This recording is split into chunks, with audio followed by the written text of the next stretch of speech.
So conflict seems to be the topic of discussion as of late, so I'm just gonna run with it because it's authentic to who I am and where I'm at in my journey right now.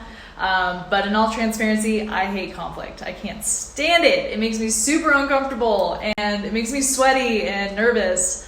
I always feel like I'm walking on eggshells with the other person, but it really does depend on how the other person responds to conflict too. Because if every time we've come across conflict, the other person isn't handling it well, of course we're going to be nervous and upset about when conflict happens. So personally, I like to take time to go more inward and think about the conflict instead of be super reactive and lash out at the other person.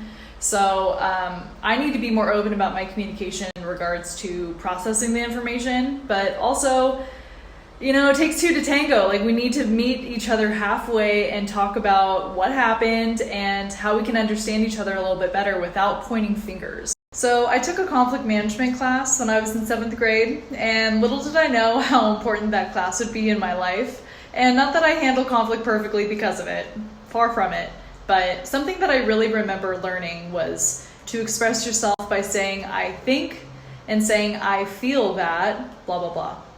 So instead of pointing fingers and saying you did this, you did that, you want to go more inward and talk about how you feel and what you're thinking, because it makes the other person less reactive and less defensive because you're just expressing yourself, and they'll be more empathetic to how you're feeling, hopefully. And this isn't to say that they're still going to handle it well, because their reaction is completely their own, but hopefully by you just expressing your feelings and your emotions, that's a good way to start off the conflict and to calmly express yourself instead of pointing fingers, making them super reactive, possibly even upset.